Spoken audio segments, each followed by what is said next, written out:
بسم الله الرحمن الرحيم ولا يحسبن الذين يبخلون بما آتاهم الله من فضله هو خيرا لهم بل هو شر لهم سيطوقون ما بخلوا به يوم القيامة ولله ميراث السماوات والأرض والله بما تعملون خبير لقد سمع الله قول الذين قالوا إن الله فقير ونحن أغنياء سنكتب ما قالوا وقتلهم الأنبياء بغير حق ونقول ذوقوا عذاب الحريق ذلك بما قدمت أيديكم وأن الله ليس بظلام للعبيد الذين قالوا إن الله عهد إلينا ألا نؤمن لرسول حتى يأتينا بقربان تأكله النار قل قد جاءكم رسل من قبلي بالبينات وبالذي قلتم فلم قتلتموهم إن كنتم صادقين فإن كذبوك فقد كذب رسل من قبلك جاءوا بالبينات والزبر والكتاب المنير كل نفس ذائقة الموت وإنما توفون أجوركم يوم القيامة فمن زحزح عن النار وأدخل الجنة فقد فاز وما الحياة الدنيا إلا متاع الغرور لتبلون في أموالكم وأنفسكم ولتسمعن من الذين أوتوا الكتاب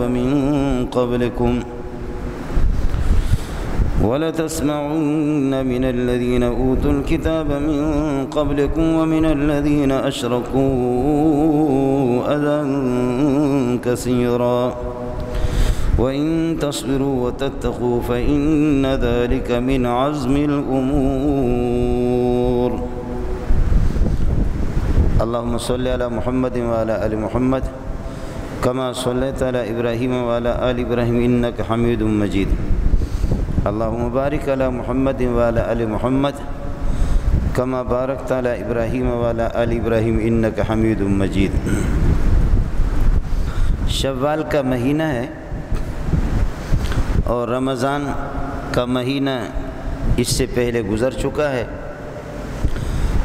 رمضان کا مہینہ اور رمضان کے روزے بھی مسلمانوں کے لیے ایک مجاہدہ اور ایک ریاضت اور بڑی مشقت والا عمل ہے، اور اب یہ ہے کہ شوال کا مہینہ ہے، عجیب اللہ کی شان ہے۔ رمضان کے روزوں کے دوران اور رمضان ہی کے مبارک مہینے میں بدر کا واقعہ پیش آیا ہے۔ بدر کا جو معرکہ پیش آیا وہ رمضان ہی میں پیش آیا ہے۔ مسلمانوں کو ابتداءً اجازت نہیں تھی کہ وہ کافر کی کسی اقدام پر اور کافر کی ظلم اور زیادتی پر اس کا دفاع کرے، بس ظلم سہتے رہے۔ مجبور ہو کر کے مکہ چھوڑ کر کے حبشہ مسلمانوں کی ایک بڑی تعداد نے ہجرت کی، کئی ہجرتیں ہوئی، لیکن کافر پر ہاتھ اٹھانے کی اجازت نہیں تھی۔ اس میں پروردگار کی کوئی مصلحت ہوگی، مسلمانوں کی کمزوری بھی تھی، اسلام کے ابتدائی حالات، مسلمانوں کے ابتدائی حالات رب ہی جانتا ہے اس کی حکمت کو، لیکن چلتے چلتے ظلم کی حد ہوگی۔ سامنے والا جب کچھ نہیں کہتا، آپ جب کچھ نہیں کہیں گے تو سامنے والے کو آپ کا کوئی احساس نہیں ہوگا، آپ کی مشقت، آپ کی تکلیف اور آپ کی پریشانی کا اس کو کوئی احساس نہیں ہوگا۔ تو تو پھر یہ کہ ظالم ظلم میں بڑھتا جاتا ہے، ظالم کا مقابلہ اگر نہ کیا جائے، دفاع نہ کیا جائے، تو پھر ظلم میں اس کو ترقی ہوتی جاتی ہے۔ مالدار اپنے مالداری میں 1000 کی پرافٹ اور کمائی حاصل کر دی، کل 2000 کی، پرسوں 3000 کی، پھر لاکھ پتی، کروڑ پتی، ارب پتی، کھرب پتی بن جاتا ہے۔ اور روحانی ترقی کرنے والا، نمازوں میں، تلاوت میں، ذکر و اذکار میں حصہ لینے والا اور اس میں رغبت رکھنے والا، وہ عبادت کرتے کرتے کرتے وہ ولایت اور بزرگی کے اعلیٰ مقام پہ پہنچ جاتا ہے۔ چور چھوٹی چھوٹی چوریاں کر کر کے بہت بڑا ڈکیت اور قاتل بن جاتا ہے۔ زانی اور بدکار زنا کرتے کرتے کرتے وہ اس کا مشغلہ بن جاتا ہے۔ تو اس طرح ظالموں کو کوئی احساس کہاں ہوگا کہ مسلمانوں کو کیا تکلیف ہو رہی ہے۔ ظلم کی حد کر دی، انتہا کر دی۔ اس لیے آخر میں اللہ پاک نے اجازت دی کہ اذن للذین یقاتلون بانہم ظلموا وان اللہ علی نصرہم لقدیر۔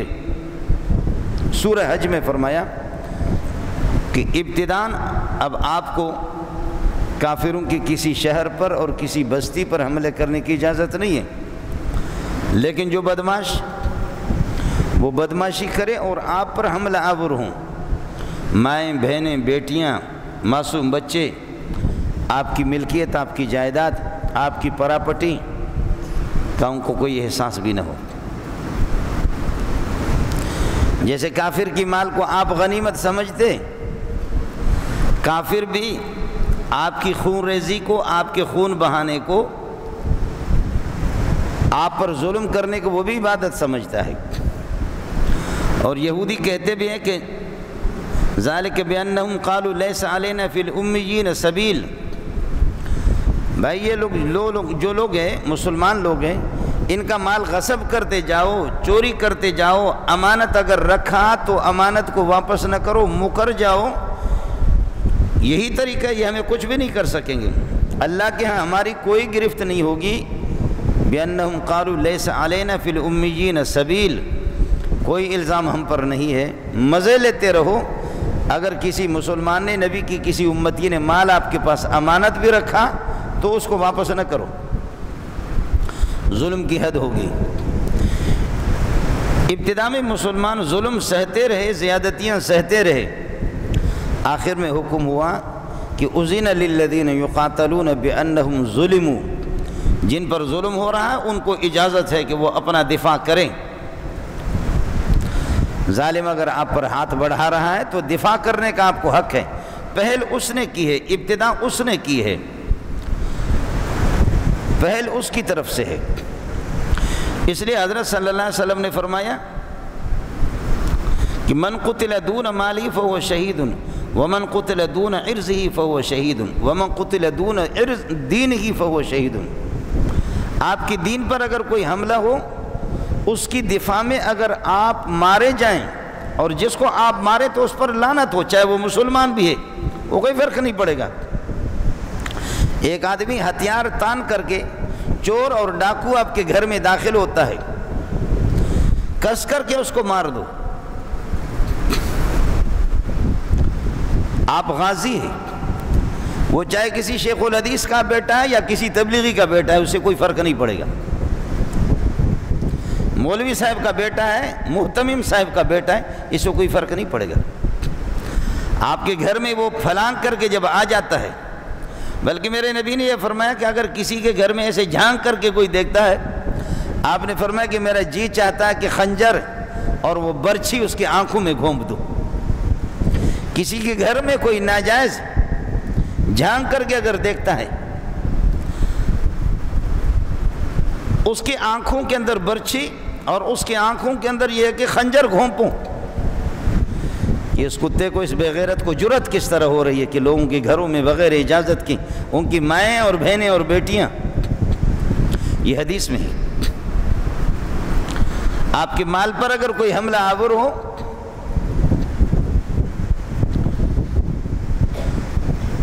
چوروں کو اور ڈاکوؤں کو کالے شیشے والی جو گاڑیاں ہوتی ہیں ان کی تلاشی بھی نہیں ہے، وہ ہتھیار بھی لے جا رہے ہیں۔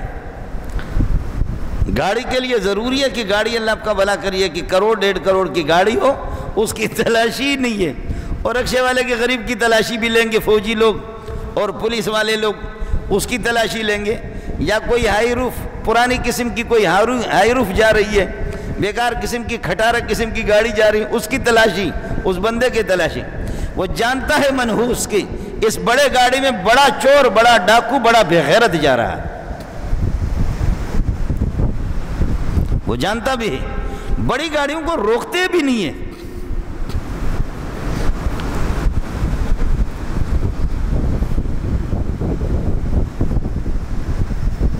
چل، چور نے چور کو، ڈاکو نے ڈاکو کو، اور منحوس نے منحوس کو سلوٹ کر دیا کہ چل تو جتنا بھی ہتھیار، تو لوگوں کو مارتا رہا، قتل بھی کرتا جا۔ ہمارے ملک میں ضروری ہے کہ اگر ہتھیار رکھو تو لیسن، اور اگر آپ کے پاس لائسنس ہے تو تب بھی آپ ہتھیار باہر نکال نہیں سکتے، باہر اگر کہیں جائے اس کے لیے پرمٹ، وہ الگ پرمٹ، روٹ پرمٹ۔ وہ کتے کا بچہ کون تمہارے گلیوں کا اس طریقہ بری ہے کہ چکر کاٹتا رہے پرمٹ۔ اس لیے صاف صاف کہو کہ تبلیغی کی عزت ہمارے ہاں کچھ بھی نہیں، نمازی کی ماں بہن کی قدر و قیمت ہمارے ہاں نہیں، اس کی جان مال کی قدر و قیمت نہیں، اس کو ہم پرمٹ دیں گے بھی نہیں، اس کو لائسنس بھی دیں گے نہیں، اس کے پاس پیسے بھی اتنا نہیں ہے۔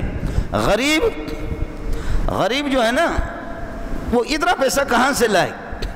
وہ ان دروازوں تک پہنچ بھی نہیں سکتا جہاں یہ پرمٹ والے بیٹھے ہوئے ہیں نا، جہاں وہاں اس کی رسائی بھی نہیں ہو سکتی۔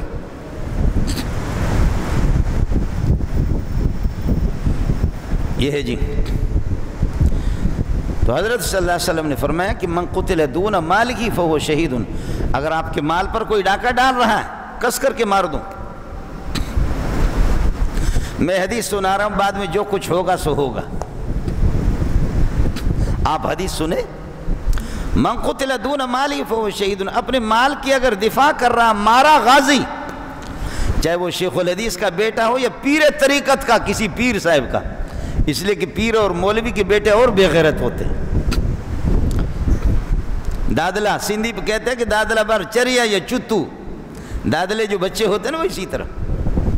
وہ تبلیغی صاحب کا اور محتمم صاحب کے جو زکوٰۃ کھا کر کے بیٹا کا دماغ خراب ہو گیا، لوگوں کی زکوٰۃ لے کر کے اس کو دیتے رہے، پیر صاحب نے بھی مفت کے پیسے لے کر کے، چاہے وہ شیخ الحدیث کا بھی بیٹا ہو یا پیر صاحب کا بیٹا ہو، کس کر کے اس کے منہ پہ مارو۔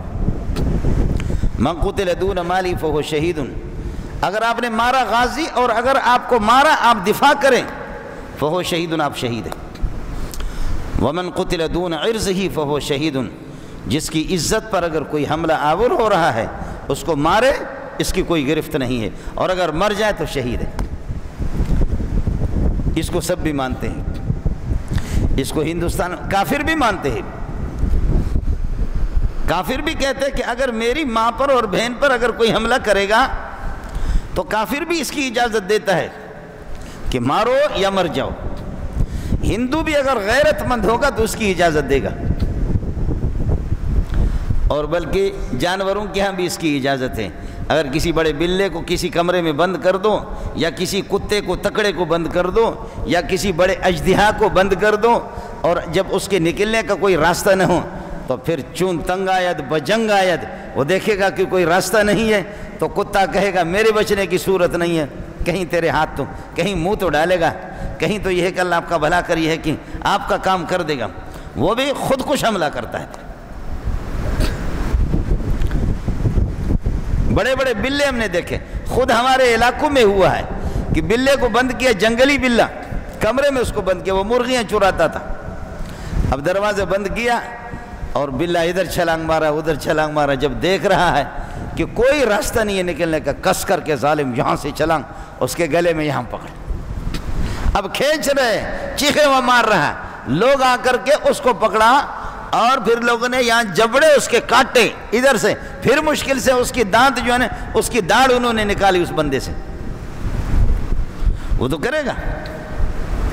جان بچانے کے لیے جان، عزت، مال، دین یہ سب برابر ہے. دین سب سے زیادہ قیمتی ہے، دین اس سے بھی زیادہ قیمتی ہے سب سے. ماں کی عزت بچانا، بہن کی عزت بچانا. اگر کوئی کافر بھی ہے، ہندو بھی ہے، سکھ ہے، یہودی ہے، عیسائی ہے، لیکن اس کی بیوی، اس کی ماں، اس کی بیٹی کی عزت لوٹنے کے لیے کوئی آتا ہے تو یہی ہے، یا جان کا نذرانہ پیش کرے گا یا سامنے والے کو جہنم میں پہنچائے گا وہ چاہے گا. اور اپنے مال کا بھی مسئلہ یہی ہے. اس لیے شریعت نے یہی کہا ہے. ابتداء مسلمانوں کی اجازت نہیں تھی، لیکن بعد میں جب ظلم و زیادتی بڑھ گئی، رواداری کی ایک حد ہوتی ہے، صبر کی ایک حد ہوتی ہے، اس کے بعد فرمایا اذن للذین یقاتلون بانہم ظلموا وان اللہ علی نصرہم لقدیر. جن پر ظلم ہوا ہے، مستقل ظلم بر ظلم، ظلم و زیادتی، ان کو اللہ نے اجازت دی ہے. اب کس کر کے ان کا مقابلہ کرو، منہ پہ مارو. وَإِنَّ اللَّهَ عَلَى نَصْرِهِمْ لَقَدِيرٌ. اللہ تمہاری نصرت پر اور تمہاری مدد پر وہ قادر ہے. قادر مطلق نے آپ کو اجازت. یہ جہاد ہوتا تھا، یہ جہاد دفاعی. دفاع کہ آپ پر کوئی ظلم کر رہا ہے، آپ صرف دفاع کریں. دفاع میں آپ لڑ سکتے ہیں، آپ مارے جائیں یا اس کو مار دیں، لیکن پہل کرنے کی آپ کو اجازت نہیں تھی. اور اللہ نے اسلام کو غلبہ عطا فرمایا. وہ دن آ گئے کہ آسمان نے بھی دیکھا، زمین نے بھی دیکھی. جنگ بدر کے بعد پھر اجازت ہوگی احزاب کے بعد. اب فرمایا کہ اب اس کا انتظار نہ کرو کہ کوئی آپ پر حملہ آور ہو. اب یہ ہے کہ اب آپ کے پاس 3 آپشن ہیں، اور 3 آپ کے پاس یہ ہے کہ صورتیں ہیں کہ کسی کافر، کوئی بستی ہے اور کوئی ملک ہے، اسلام جیسے پھیلتے جا رہا ہے، آپ ان سے کہہ دیں آپ اپنی عبادت گاہوں میں عبادت کرو، آپ کو اجازت ہے. باہر آپ کو اپنی ہندو مذہب کی پرچار کی اجازت نہیں ہوگی، تبلیغ کی اجازت نہیں ہوگی. عیسائیت کی پرچار کی باہر ہمارے ملک میں ریاست اسلامی میں اجازت نہیں ہوگی. یہودیت کی پرچار اور دعوت و تبلیغ کی اجازت ہمارے ملک میں نہیں ہوگی. آپ کو تحفظ فراہم کریں گے، آپ کو وہ تمام حقوق ملیں گے جو ہمارے مسلمانوں کو ریاست اسلامیہ میں مسلمانوں کو جو حقوق مل رہے ہیں وہ سارے حقوق آپ کے لیے ہیں، لیکن آپ ٹیکس دیں گے ہمیں. تحفظ آپ کو فراہم کریں گے. اتنا تحفظ کہ یہودی نصرانی جو ملک کے ذمہ ہے یا ملک کے اندر مستامن پاسپورٹ لے کر کے ملک میں آیا ہوا ہے، امن لے کر کے آپ کے ملک میں تجارت کے لیے وہ آیا، آپ کے قوانین کے تحت، ملکی قوانین کے تحت ان کی پاسداری کر رہا، لحاظ کر رہا. اگر اس مستامن کو یا اس ذمی کو کوئی قتل کرتا ہے تو مسلمان کو بھی اس کے مقابلے میں قتل کیا جائے گا. واہ! لیکن مذہب صرف اسلام ہی ہوگا، ریاست اسلامی ہوگی، اور ریاست در ریاست کی اجازت کہیں بھی نہیں ہے. ممالک کفریہ کے اندر جو کفریہ آپ کے ممالک ہیں ان میں ریاست اسلامی کی اجازت نہیں ہے کہ کوئی اسلامی حکومت وہاں ہو اور تمہاری کفریہ بھی حکومت ہو. اسی طریقے پر اسلامی جہاں مسلمانوں کی بستیاں ہیں، مسلمانوں کی آبادی ہے، آپ کے کفر کی تبلیغ کرنے کی اجازت نہیں ہوگی، پرچار کرنے کی اجازت نہیں ہوگی. آپ ہمارے ملک کے باشندے ہیں، آپ کو وہ تمام وہ مراعات، وہ رعایتیں، وہ سہولتیں، وہ تمام حقوق حاصل ہوں گے جو اس ملک کے باشندہ کسی مسلمان کو، کسی مومن کو حاصل ہے، وہ سارے آپ کو حاصل ہوں گے. لیکن آپ کو ٹیکس دینا ہوگا، جو حکومت کے ٹیکسز ہوتے ہیں اسلامی حکومتوں کے، وہ آپ دیں گے. حقوق سارے آپ کے ہوں گے، آپ مسلمانوں کے برابر کے ہوں گے. بلکہ آپ کو شراب پینے کی بھی اجازت ہوگی، آپ کو خنزیر کھانے کی بھی اجازت ہوگی. خنزیر کھائیں، ہم بکری کھائیں گے، آپ خنزیر کھائیں. ہم جام شیرین اور روحی افزا پئیں گے، آپ شراب کس کر کے پی لیں. ہمارے حضرت حاجی صاحب نے، جو اس وقت ہمارے بڑے ہیں، والی ریاست مدینہ، انہوں نے شراب کی اجازت دے دی. کہا کہ ہندوؤں کی لحاظ. تو ایک ہندو اٹھ کر کے ہندو کہنے لگے کہ جھوٹ نہ بولو، ہمارے مذہب میں بھی نہیں، یہ ناجائز ہے، ہمارے لیے اجازت نہ دو، اپنے لیے راستہ نکال رہے. ہم لوگوں کو ڈوب مرنا چاہیے. اس سے بڑی رسوائی کہ شراب سے اظہار نفرت آپ کو کرنا چاہیے تھا، شراب کی گندگی کو آپ کو بیان کرنا چاہیے تھا، شراب سے بیزاری آپ کر لیتے۔ ہندو آ کر کے تمہارے منہ پہ تماچا مارتا ہے، کہتے ہمیں آڑ کیوں بناتے ہو، ہمیں رکاوٹ، ہمیں کیوں حائل بناتے ہو، اور ہمارے دامن میں ہمیں پہاڑ بنا کر کے ہمارے دامن میں زنا، بدکاری، شراب نوشی، یہ سارے ہندوؤں کا مذہب کہہ کر کے تم نہیں، ہم اس کی اجازت نہیں دیتے، ہمارے مذہب اس کی اجازت نہیں دیتے۔ اگر ہندوؤں کے مذہب میں آیا بھی ہے تو ہندو کہتے کہ وہ غلط ہے، وہ ہندو ہمارے مذہب کی غلط ترجمانی کر رہے ہیں، ہمارے مذہب میں اس کی اجازت نہیں ہے۔ واہ مسلمان واہ، شراب کی کھلی اجازت پر زور لگا رہا ہے اور شراب کی ترغیب بھی دے رہا ہے، راستہ نکال رہا ہے، جواز نکال رہا ہے، آسانی پیدا کر رہا ہے، لیکن ہندو اس سے اظہار نفرت کر رہا ہے۔ اگر تھوڑی سی غیرت بھی ہو تو ہمیں ڈوب مرنا چاہیے تھا، لیکن از کجا، کہاں سے شرم آ جائے، غیرت کہاں سے آ جائے۔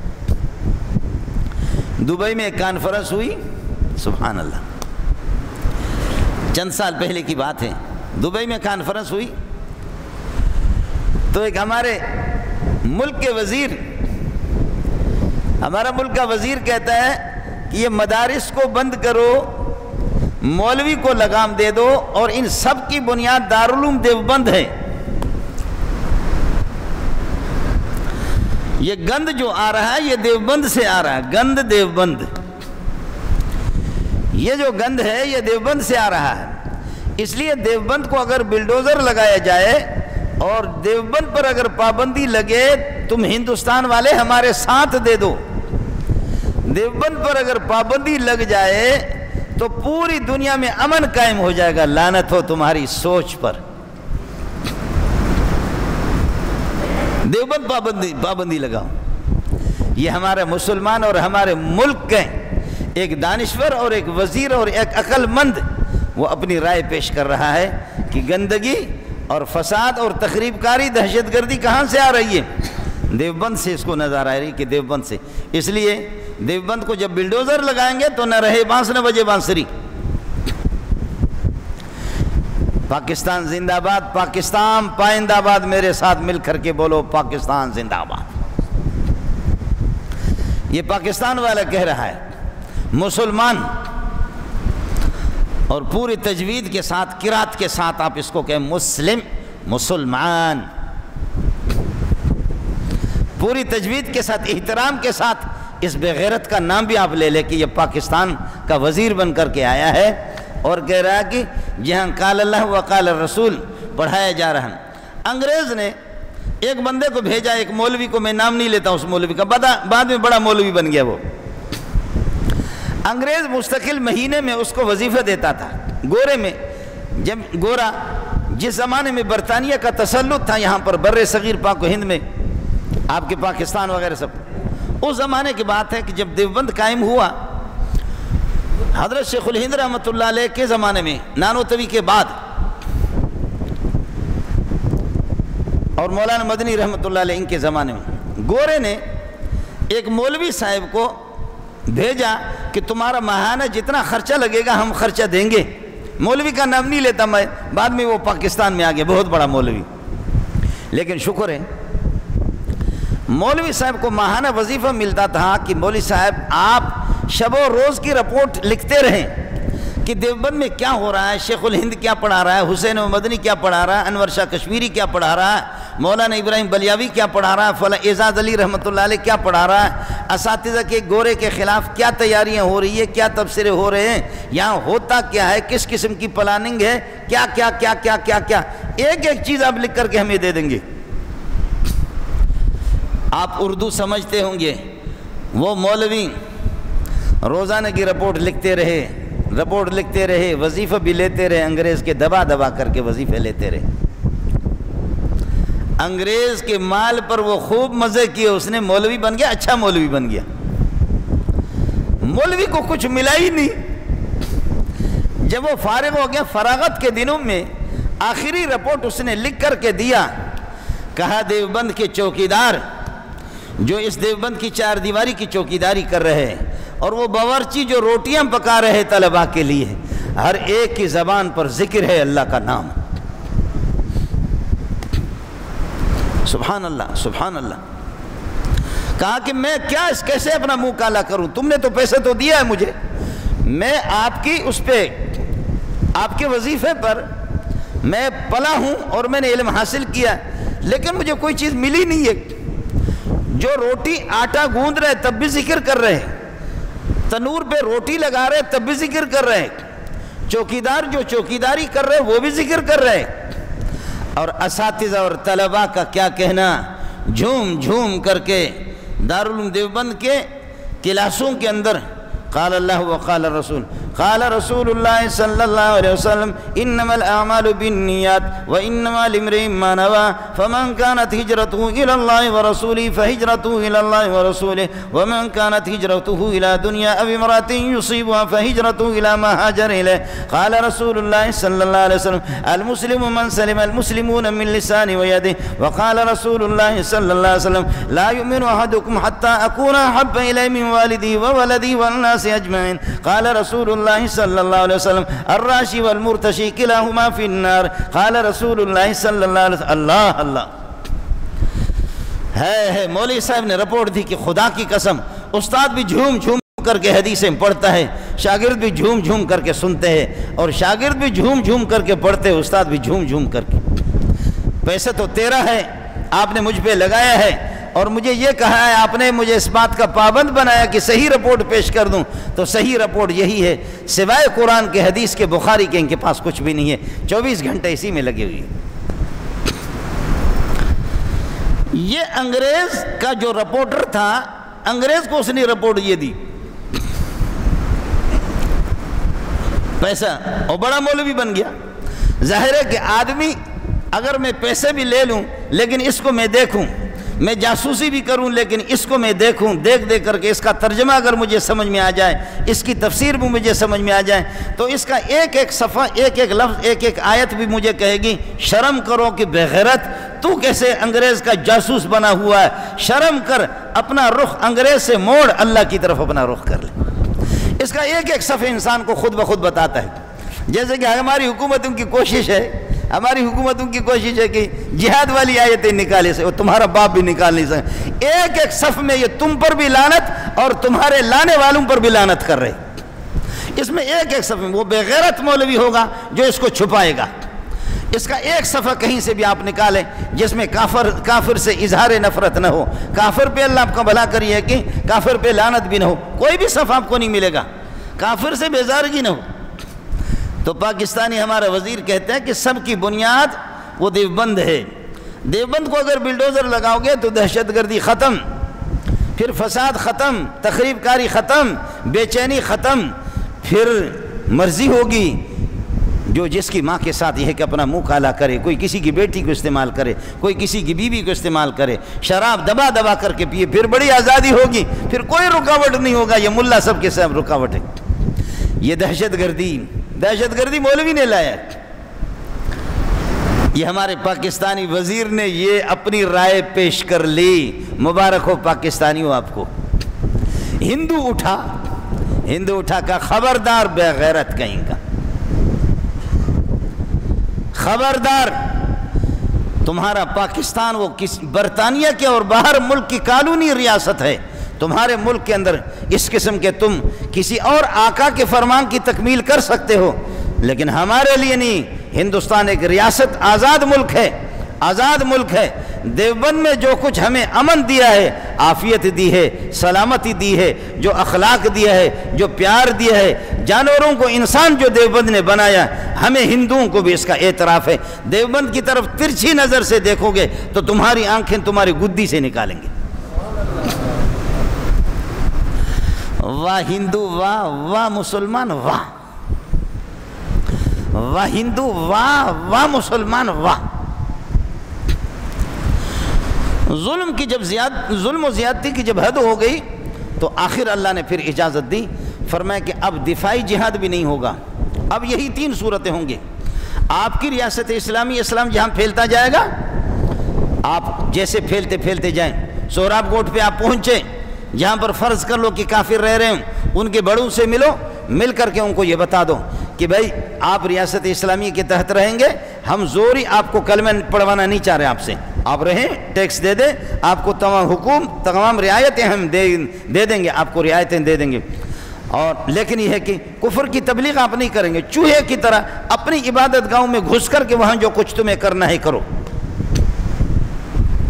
ہم بھی آج یہی کہتے ہیں کہ ہندو اپنے عبادت گاہ میں کرے۔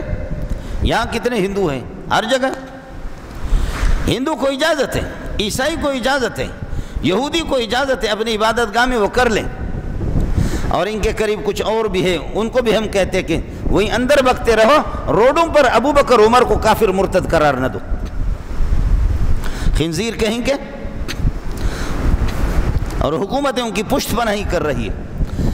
ان کو پتہ ہے کہ مسلمان مشتعل کس بات پہ ہوتے ہیں، کلمے کو گالی دو، قرآن کو گالی دو، نبی کو گالی دو، ابو بکر عمر عثمان علی 1.25 لاکھ صحابہ صحابیات، عائشہ کو گالی دو، اس پر الزام لگاؤ، لوگ تیش میں آ جائیں گے، جلوس نکالیں گے، بس ہنگامہ ہوگا، ہماری جان چھوٹے گی۔ یہ آپس میں لگیں گے، آپس میں کسی کو ہوا دے دو، کسی فرقے کے پشت پر، اس کے مقصد پر انہوں نے ہاتھ رکھا کہ تم گالی دے دو، کہ آپس میں لوگوں کی توجہ تمہاری طرف ہو جائے تاکہ ہم آسانی سے حکومت کریں، شراب بھی پی سکیں، بے حیائی بے شرمی بھی کر سکیں۔ یہ باقاعدہ ان کی پلاننگ ہے، یہ ان کی منصوبہ ہے۔ لیکن شریعت اجازت دیتی ہے کہ آپ اپنی عبادت گاہ میں، اس میں کسی کے مذہب پر حملہ نہیں ہوگا۔ اگر کسی کے مذہب پر آپ حملہ کریں گے، اپنا مذہب کرو، کسی کے مذہب پر اگر آپ حملہ کریں گے تو پھر معصوم بچوں کو قتل کرنے کی بھی اجازت نہیں۔ خواتین کو، آپ نے کسی خاتون کو قتل ہوتے ہوئے آپ نے میدان کے اندر پایا، میرے نبی اتنے پریشان ہو کے صحابہ کو جمع کیا کہ یہ معصوم خواتین کا کیا، ان کو کیوں قتل کرتے ہیں؟ جو سرغنے، جو ڈاکو، جو بدماش، ان کے جو شوہر ہیں، جو لڑاکو ہیں، ان کو، معصوم بچوں کو، خواتین کو کیوں قتل کرتے ہیں؟ لیکن جو خاتون بھی اس قسم کی ذلیل قسم کی خاتون ہو، جو محمد کو گالی دے دے، تو میرے نبی نے فرمایا تلاش کرو اس کو۔ خاتون بھی اگر نبی کو گالی دے دیں، گستاخی کرے، تو فرمایا خواتین کا قتل نہیں ہے، لیکن خاتون بھی نبی کی گستاخی کرے، قتل تلاش کرو۔ اما عائشہ فرماتی ہے کہ صحابہ وہ دین کے دشمنوں کو ذبح کرتے جا رہے تھے، مار رہے تھے۔ ایک خاتون میرے پاس بیٹھی ہوئی تھی، ابو داؤد کی حدیث ہے، بیٹھی ہوئی میرے ہنس رہی ہے، الٹ رہی ہے، پلٹ رہی ہے، کڑ کڑ کڑ کڑ کڑ کڑ کڑ کڑ۔ اماں فرماتی ہے کہ میں نے اس قسم کے خاتون کبھی بھی نہیں دیکھا۔ اچانک کہہ لو گیا کہ فلانا خاتون کہاں ہے؟ اٹھ گئی، اس نے کہا کہ میں ہوں۔ اماں فرماتی کہ میں حیران، اس کو یقین بھی تھا کہ مجھے قتل کیا جائے گا۔ اس نے جیسے بتایا تو صحابہ پہنچ کر کے انہوں نے ڈھیر کر دیا، اس کو مار دیا۔ گستاخ کوئی بھی خاتون بھی ہو، اس کی اجازت نہیں، لیکن وہ خواتین کو اور معصوم بچوں کو قتل کرنے کی اجازت نہیں۔ ریاست اسلامیہ کے تحت آپ رہیں، خواتین کو، معصوم بچوں کو، بوڑھوں کو ان کے حقوق حاصل ہے۔ اپنی عبادت گاہوں میں گھس کر کے اپنی عبادت کے مطابق جو کچھ آپ عبادت کرے، کسی کے مذہب پر اس طرح نہ کرے۔ ہمارے ہاں باقاعدہ اس کی اجازت دیتے۔ اور دوسری صورت یہ ہے، یا یہ ہے کہ کلمہ پڑھو اپنے خوشی سے، یا یہ اس طرح ٹیکس دے دو ہماری حکومت کے تحت۔ اور اگر آپ نہ کلمہ پڑھنے کے لیے تیار ہیں، نہ ٹیکس دینے کے لیے تیار ہیں، نہ ہمارے قانون کو ماننے کے لیے تیار ہیں، بلکہ آپ کہتے ہیں ریاست اسلامیہ کے اندر ریاست کفریہ بھی قائم ہوگی، یہاں کفر کے بھی پرچار کریں گے، تو تم ہو، ہم ہیں۔ بات یہ ہے، یہی ترتیب ہوتی۔ عرض یہ کر رہا تھا، مسلمانوں کے لیے مجاہدہ اور ریاضت رمضان کے مہینے میں بدر کا واقعہ پیش آیا، اور بدر میں 70 ان کے سردار مردار ہو گئے، اور 70 بڑے بڑے پکڑے گئے، گرفتار ہو گئے۔ 70 میں نبی کے چچا حضرت عباس بھی گرفتار ہے سرداروں میں، اور نبی کے داماد ابو العاص وہ بھی گرفتار ہے۔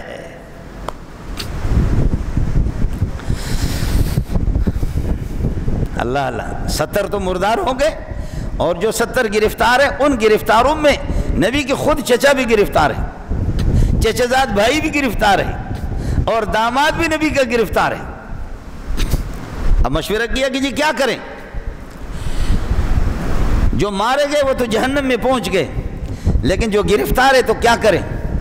حضرت عمر نے فرمایا کس کر کے ذبح کر دو، مار دو، تاکہ کفر کو بھی پتہ چلے، کفر کا نام نشان بھی نہ رہے، کس کر کے مار دو۔ اور اگر اس طرح ہے کہ قومی لڑائیاں چھڑ جائیں گی کہ لوگ کہیں گے کہ عمر نے ہمارے بندے کو کیوں مارا، تو پھر فرمایا کہ دیکھو یہ 70 جو گرفتار ہو گئے، ان میں کوئی جو میرے رشتہ دار ہے مجھے دے دو، جو میرے رشتہ دار ہے مجھے دے دو، جو علی کے رشتہ دار ہے علی سے قریب علی کے حوالے کر دو، جو عثمان کے حوالے کر دو، اور جو عمر کے قریب کر دو، ابو بکر کے حوالے کر دو۔ ہر بندہ اپنے رشتہ داروں کو خود جان سے مار دے۔ لیکن صحابہ کی ایک رائے یہ بھی تھی کہ نہیں، ان سے فدیہ لے کر کے، ان سے کچھ فیس فدیہ لے کر کے ان کو چھوڑ دیا جائے۔ لوگوں نے فدیہ دے دیے، سب نے فدیہ دیے، فدیہ۔ اب یہ گرفتار ہے، فدیہ لے کر کے ان کو چھوڑ رہے ہیں۔ نبی کا جو داماد ہے ظاہر نبوت سے پہلے اس کا نکاح ہوا تھا، حضرت کو اب تک نبوت نہیں ملی، اب نبوت جب مل گئی اسلام کافر۔ اب حضرت کے جو داماد ہے اس کے لیے کون پیسے بھیجے، کون رقم بھیجے، کون اس کو آزاد کرے؟ آخر میں ایک ہار آ گیا۔ یہ ہار وہ تھا حضرت خدیجہ کا تھا کہ جب کہ نبی کے داماد سے جب اپنی بیٹی زینب اس کو جب دی تھی نبی پاک صلی اللہ علیہ وسلم نے، تو پھر یہ کہ رخصتی جب ہوئی تھی، رخصتی کے موقع پر حضرت خدیجہ نے وہ ہار دیا تھا۔ آج شوہر کے چھڑانے کے لیے لوگ اپنی قیدیوں کے لیے سونا بھیج رہے، چاندی بھیج رہے، کچھ مال بھیج رہے، اور لیکن اس حضرت کے داماد کے لیے وہ ہار آ گیا جو نبی کی پہلی خاتون حضرت خدیجہ الکبریٰ رضی اللہ تعالی عنہا۔ یہ ہے پہلی خاتون۔ ہمارے ہاں بھی پہلی خاتون وہ ہے، تو پتہ نہیں وہ تو پہلی ہے یا کیا ہے، لیکن شوہر اس کا پہلا نہیں ہے، شوہر اس کے بے حساب ہے۔ سمجھ میں نہیں آیا؟ ہمارے ہاں بھی یہ پہلی خواتین ہے، پہلی خاتون۔ شوہروں کا کوئی پتہ نہیں ہے کہ کتنے ہیں، لائن لگی ہوئی ہے، پہلے آئیے پہلے پائیے۔ اور کل من دخل هذا الحصن اولا فله من النفل کذا و کذا، جو اس محل میں داخل ہوگا دشمنوں کا سب سے پہلے اس کو انعام ملے گا۔ یہاں پہل کا کوئی پتہ نہیں ہے، لیکن ہمارے یہاں پہلی خاتون۔ مبارک ہو پاکستانی آپ کو پہلی خاتون، لیکن بیٹھے ہوئے پٹھان اور بلوچ سندھی کو پتہ ہی کیا ہے کہ پہلی خاتون ہمارے پاس کون ہے۔ اس لیے جن کو پتہ ہے وہ دوسروں کو بتا دیں کہ ہمارے ہاں بھی پہلی خاتون کی کمی نہیں ہے۔ سمجھے؟ وہ حیا میں پہلی خاتون تھی، یہ بے حیائی میں پہلی خاتون ہے، وہ اسلام میں پہلی خاتون ہے، یہ بے ایمانی کے اندر اور ذلت کے اندر پہلی خاتون ہے۔ وہ اللہ آپ کا بھلا کرے، وہ حیا اور شرم کے اندر، دینداری کے اندر پہلی خاتون ہے، یہ بے دینی کے اندر یہ ہے کہ پہلی خاتون تمہیں شرم بھی نہیں آتی؟ اس طریقہ پر یہ ہے کہ بے حیاؤں کو اٹھا کر کے تم پہلی خاتون کہہ دیتے ہو۔ یہ ہمارے جذبات سے کھیلنے کے وہ مسائل ہیں۔ تو پہلا آپشن میں نے عرض کیا کہ کلمہ پڑھ لیں، نہیں تو دوسری صورت یہی ہے کہ ٹیکس دے کر کے رہو، تیسری صورت اگر اس کے لیے تیار نہیں تو پھر یہ ہے کہ لڑائی ہوگی، اور وہی ہوگا کہ جو بدر میں ہوا۔ نبی کا داماد بھی میں نے عرض کیا کہ گرفتار ہوا، جب وہ ہار پہنچا نبی کی بیٹی نے زینب نے بھیجا کہ میرا شوہر بھی ابا جی تمہارے قید میں ہے، میرا شوہر بھی اسلام کا چور ہے، میرا شوہر بھی باغی ہے، لیکن لوگ اپنے قیدیوں کو چھڑانے کے لیے کچھ اور مال بھیج رہے ہیں، میرے پاس کچھ نہیں ہے، جو میری اماں نے مجھے ہار دی تھی رخصتی کے وقت، آپ نے جو ہار دی وہی ہار بھیج رہی ہوں۔ اس ہار کو دیکھ کر انسان ہے۔ میرے نبی رونے لگے صلی اللہ علیہ وسلم۔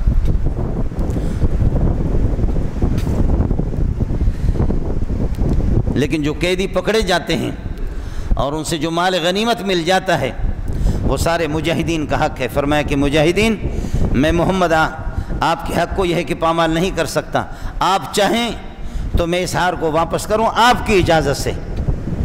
سب نے کہا قربان قربان قربان قربان قربان، حضرت کون انکار کرے گا، آپ واپس کریں۔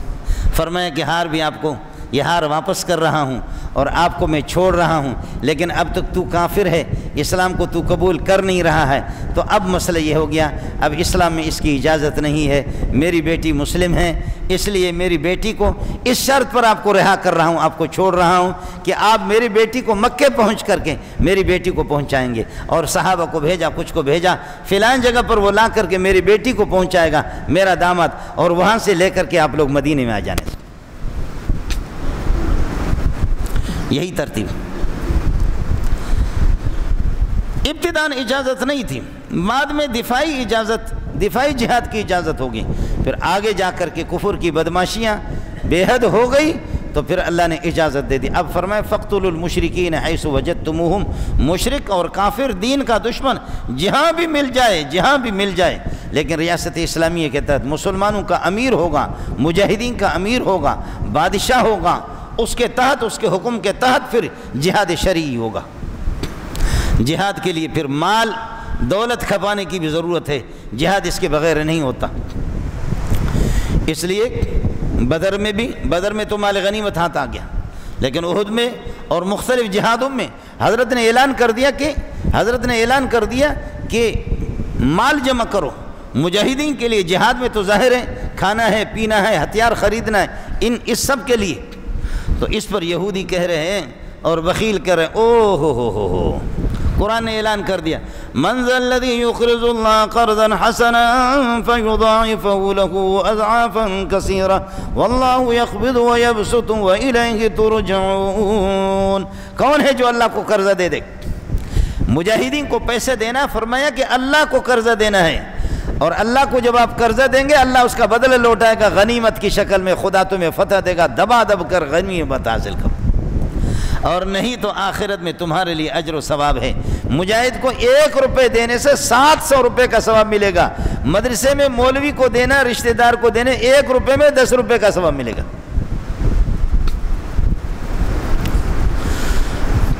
میں نے پہلے بھی اس آیت کا کسی زمانے میں ترجمہ کر لیا، تو ہمیں بہت سے فون بھی آگے، مولویوں کے بھی آگے کہ آپ ہمارا چندہ خراب کر رہے ہیں، ہمارے مدرسوں کا چندہ خراب کر رہے ہیں۔ تبلیغیوں کا بھی فون آ گیا کہ ہمارے 49 کروڑ والی حدیث کہاں چلی گئی،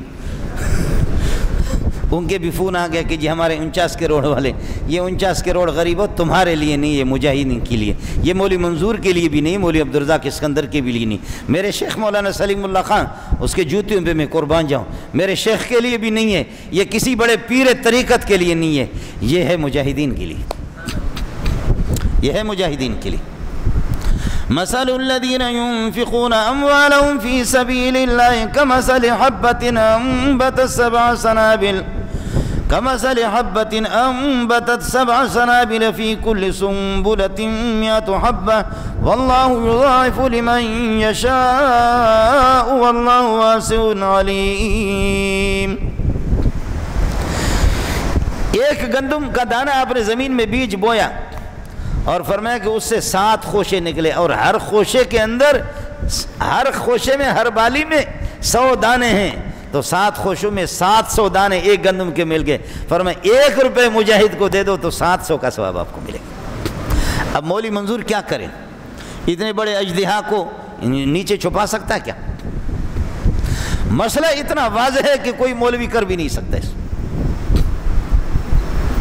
یہ میرے رب نے اعلان کر دیا کہ مجاہدین کے ساتھ۔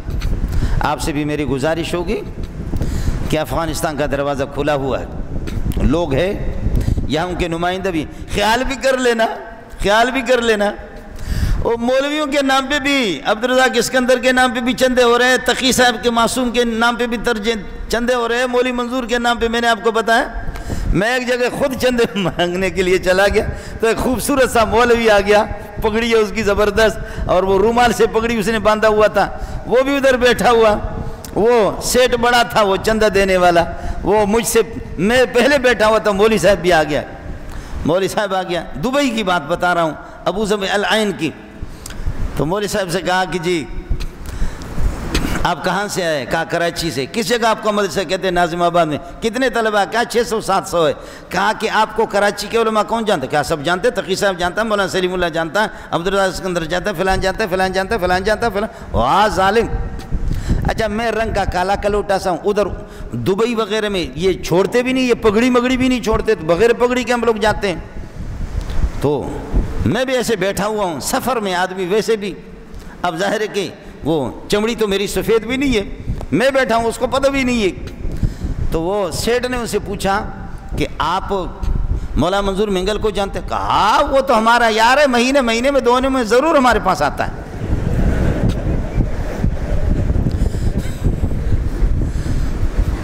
وہ دکاندار ہے، پٹھان ہے، کسی کو 500 درہم دیتا ہے، کسی کو 1000 دیتا ہے، کسی کو 2000 دیتا ہے، لیکن ہے بڑا اللہ نے دیا ہے ان کو. یہی آپ کے پاکستانی ہے لیکن ملکیتوں کے مالک ہے، کسی عالم کو واپس نہیں کرتا. اب وہ کہہ رہے کہ جی ہاں وہ تو ہمارا یار ہے، آتا رہتا ہے. وہ پٹھان کو بلایا، اس کے ملازم اندر تھے، اس کو عرب نے بلایا، تعال، نام تو نہیں لیتا سمجھے، تعال فلان ادھر آ جا. وہ پٹھان غریب ادھر چلا گیا. اب ہم دونوں بہکاری بیٹھے ہوئے، وہ عرب کے ساتھ لگے ہوئے، میں بھی ادھر بیٹھا ہوں یہ بھی بیٹھا ہوں. مجھے کہتے ہاں مولانا، وہ رنگ میں مجھ سے اچھا تھا، پگڑی بھی اس کی اچھی تھی، کپڑے اس کے، اللہ آپ کا بھلا کرے. ہاں مولانا کہاں سے آیا ہے؟ میں نے کہا پاکستان سے آیا ہوں. کس لیے آیا؟ میں نے کہا بھیک مانگنے کے لیے، جیسے آپ بھیک مانگنے کے لیے. کہتے کیا مطلب؟ میں نے کہا میں بہکاری ہوں، جیسے آپ بھی بہکاری ہیں میں بھی بہکاری ہوں. کیا مطلب؟ میں نے کہا مطلب یہی ہے. کہتے اللہ کے دین کے لیے کوئی چندہ کرے تو یہ بھیک ہے. میں نے کہا بھیک ہے، آپ چندہ کہتے، چیز تو ایک ہی ہے. اب پاخانے کا نام تم لڈو رکھو تو تب بھی پاخانہ تو پاخانہ بنے گا نا. پاخانہ کو کوئی لڈو کہنے سے، وہ جلیبی کہنے سے تو وہ جلیبی تو نہیں بنے گا. نام سے حقیقت ایک حقیقت ہے بھیک ہے. بھائی میں بھی بھیک مانگ رہا ہوں، آپ بھی بھیک. کہتے آپ کو تمیز ہی نہیں ہے گفتگو کا. میں نے کہا میں ماں کے پیٹ سے بدتمیز پیدا ہوا ہوں اس قسم کا بدتمیز میں، بس آپ مجھے اسی طرح بدتمیز سمجھیں. اب اس سے بڑی غلطی ہوگی کہ مجھ سے یہ پوچھا کس لیے آئے، نام نہیں پوچھا. آخر میں پوچھا کہ آپ کا نام کیا ہے؟ میں نے کہا منظور احمد. کیا نام؟ میں نے کہا منظور احمد. کون سا منظور؟ میں نے کہا منظور احمد مینگل. وہی کہتے وہی. میں نے کہا خیر وہی. کہنے لگے وہ منظور مینگل جامعہ فاروقیہ والا آپ ہے؟ میں نے کہا میں ہوں. جامعہ فاروقیہ میں 32 سال رہا ہوں. اب میں مستقل میں نے بھیک مانگنا شروع کیا، میرا اپنا مدرسہ ہے. کہتے وہ آپ ہیں؟ میں نے کہا جی وہ میں ہوں. تو ادھر سے وہ پٹھان آ گیا کہنے لگے کہ تمہاری یہ جو شکل ہے، تمہاری جو پگڑی ہے، خدا کی قسم یہ 400-500 درہم تو میں آپ کو ویسے ہی دیتا، لیکن تو نے کیسے جھوٹ بولا کہ وہ مہینے میں آ رہا ہے میرے پاس اور یہ بندہ یہی ہے. میں نے کہا پریجدہ پختان صاحب ہوں، پریجدہ معاف کرو، بس چھوڑ دو. اتنے پشتو میں بھی بولتا ہوں. میں نے اس نے پیسہ لیا، ایسا نکلا، واہ ایسا نکلا. اس لیے آپ سے عرض کیا کہ یہاں بھی لوگوں نے ڈھیر لگا، شو روموں کے مالک بن گئے، پلازوں کے مالک بن گئے افغانستان کے نام پہ. تحقیق کرو، افغانستان والے، فلسطین والے، کشمیر والے، وہاں غریبوں تک آپ کا پیسہ پہنچتا نہیں، اور ہمت کرو یہاں سے کشمیر 2 قدم پر ہے، آپ جائیں. کشمیر آزاد تو نہیں ہوگا، اگر آزاد میری زندگی میں ہو گیا تو آپ لوگ مجھے فون کر لینا. کشمیر کبھی آزاد نہیں ہوگا، آپ سمجھ رہے ہیں؟ اس کی وجہ یہ ہے کہ جب تک مولوی زندہ ہے مسجد ہمیشہ زیر تعمیر رہے گی. جن مسجدوں کو 150 سال گزر چکی ہے، 200 سال، اب تک وہ مسجدیں زیر تعمیر ہیں. وہ مولوی مر گیا، اس کا بیٹا بوڑھا ہو کر کے مر گیا، پھر اس کا پوتا بھی بوڑھا ہو گیا، پڑ پوتا، تب بھی مسجد زیر تعمیر ہے. مدرسہ ہمیشہ زیر تعمیر، مسجد ہمیشہ زیر تعمیر. جب تک ملا زندہ ہے مسجد زیر تعمیر رہے گی، اور جب تک آپ کا پاک فوج زندہ ہے تو کبھی اللہ آپ کا بھلا کریے ہے کہ یہ جو ہمارے ادارے ہیں یہ کھائے کہاں سے؟ مولوی مسجد کا نام استعمال نہ کرے، کہاں سے کھائے؟ آپ کے ادارے اگر کشمیر آزاد ہو جائے تو اس کے بعد ان کو بس کیا ایشو ہے، کیا ان کے پاس ہے کہ کس چیز کے ہم پیسے لے رہے ہیں اور کس کے لیے ہم یہ ہے کہ تیار ہیں. اس لیے کشمیر میری زندگی میں آزاد نہیں ہوگا، اور آپ آگے لکھیں میرے بیٹوں کی زندگی میں بھی آزاد نہیں ہوگا، اور ہمارے پوتے اور پڑ پوتوں کے بھی. یہ آنکھ مچولی چلتی رہے گی، یہ سلسلہ چلتا رہے گا. اور افغانستان جب آزادی پہ پہنچ کر کے اس کو ہمارے ادارے خود خراب کرتے ہیں. مسلمان مختلف مسلم ممالک اس بات کو چاہتے نہیں ہیں، لیکن اللہ کے فضل و کرم سے روس کو ناک رگڑنا پڑا، وہ ذلیل ہو کر کے نکلا، اور امریکہ بھی نکل چکا ہے۔ اب یہ قرب و جوار کے جو ممالک ہیں افغانستان کے، جن پر مسلم اللہ آپ کو بھلا کرے ٹھپا لگا ہوا ہے، اسلام کا ٹھپا لگا، اب رکاوٹ اس کے سامنے یہی ہے۔ امریکہ ناک رگڑ کر کے نکل رہا ہے، اور اللہ کر کے یہ پیچھے ہٹ جائیں اشرف غنی اور وہ عبداللہ، وہ 2 دن کا ان کا کام ہے، اور خدا کرے کہ جس وقت اللہ آپ کا بھلا کرے افغانستان مکمل آزاد ہو جائے گا اور ریاست اسلامی قائم ہو جائے گی انشاءاللہ ثم انشاءاللہ، آپ کو بھی اللہ زندگی دے دے، مجھے بھی زندگی دے دے، دیکھ لینا یہ لوگ کشمیر کو آزاد نہیں کریں گے، کشمیر کو آزاد کریں گے کالی پگڑی والے آزاد کریں گے،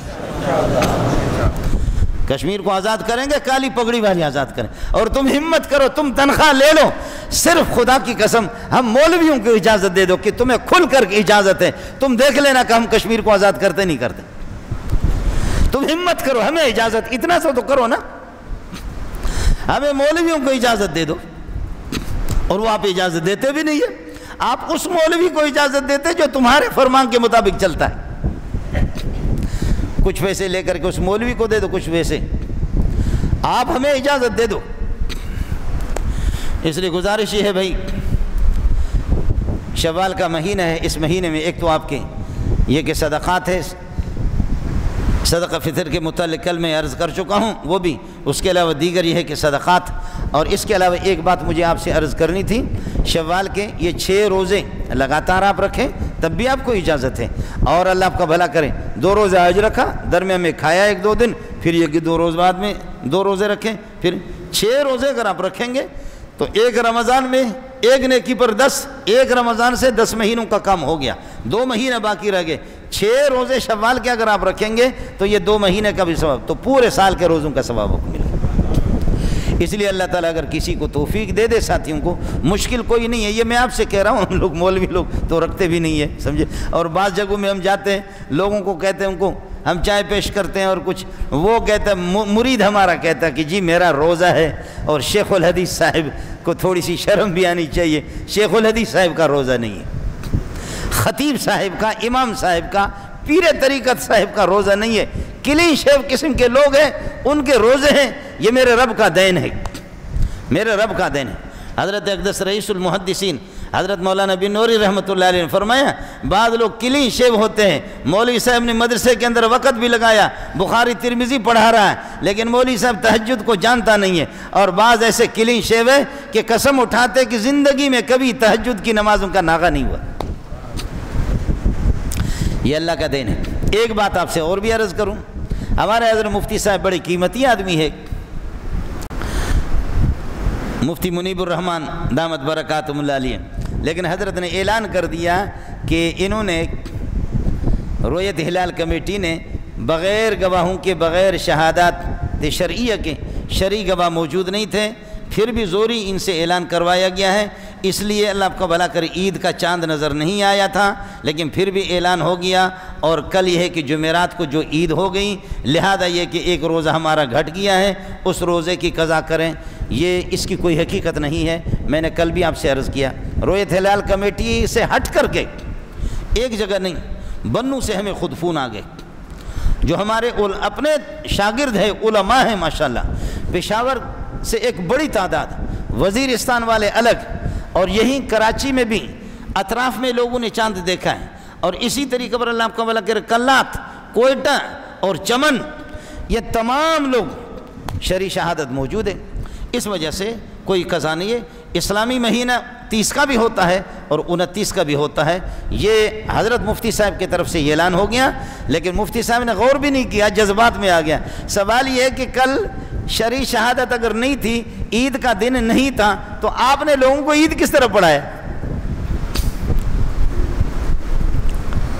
جب شرعی شہادت نہیں تھی، عید کا دن نہیں تھا، تو بادشاہ اگر زوری کسی کو کہہ دے کہ تم منگل کے دن جمعہ پڑھو تو ہو جائے گا جمعہ، تو عید کا دن نہیں تھا، تو آپ نے لوگوں کو عید کس طریقے پر پڑھایا؟ اس لیے مفتی صاحب سے بھی یہ تسامح ہوا ہے، اور شاید مفتی صاحب خود یہ ہے کہ ہٹ گئے اس منصب سے، تو اس وجہ سے جذبات میں آگے ایک بڑی تعداد ہمارے مسلمانوں کی اور علماء کی تشویش میں مفتی صاحب نے یہ اعلان کیا۔ مفتی صاحب سے میری گزارش یہ ہے کہ اگر شرعی شہادت نہیں ہے تو آپ نے لوگوں کی نماز بھی تو خراب کی، تو عید کیسے آپ نے ان کو پڑھایا؟ وہ تو عید کا دن بھی نہیں تھا، تو پھر شوال کا چاند جب نظر نہیں آتا تو عید کی نماز بھی آپ نے لاکھوں انسانوں کی وہ تو خراب کر دی، اور آپ فتویٰ دے رہے کہ ابھی اللہ آپ کا بھلا کرے۔ اس لیے نہ اعتکاف کی قضا ہے، نہ یہ ہے کہ روزوں کی قضا ہے۔ اللہ آپ کا حامی ہو، اللہ آپ کا ناصر ہو۔ آپ حضرات اس تشویش میں اور اس اضطراب میں، اس پریشانی میں، اس شک میں یہ ہے کہ نہ پڑے۔ مسئلہ اس طریقہ پر ہے، اور میں نے آپ سے عرض کیا کہ سینکڑوں ہمارے یہ بدبخت لوگ، بس یہ رویت ہلال کمیٹی والے بھی ایسے ہوتے ہیں، ان کی پہنچ نہیں ہوتی۔ ہم کسی بڑے عالم کو، کسی کو آپ اعتماد میں لے لو، ہمارا تو ہر ملک کے ماست، ملک کے خداست ہے، جہاں بھی لاکھوں اور ہزاروں ہمارے اللہ کا بھلا کر یہ ہے کہ کیا ہے، اپنے جاننے والے پہچاننے والے عام مسلمان طبقہ سے ان کی اللہ آپ کا بھلا کریے کہ ان کا رابطہ نہیں ہے لوسیوں سے، ان کے لوسی بیٹھے ہوئے، اور لوسی وہ ہے ٹیلی ویژن دیکھ کر کے ان کی آنکھیں کام بھی نہیں کرتی، ان کی آنکھوں کا آپریشن بھی ہو چکا ہے۔ ان کو چاند کہاں سے نظر آئے گا؟ چاند نظر آتا ہے ادھر مغرب سے، وہ لانڈی کی طرف اس کو دیکھتے، کیمرے لگا کر کے لانڈی کی طرف دیکھ رہے، مظفر آباد اور گیدڑ کالونی، فیوچر کالونی سے اس کو چاند کو دیکھ رہے، چاند ادھر سے کہاں سے آئے گا؟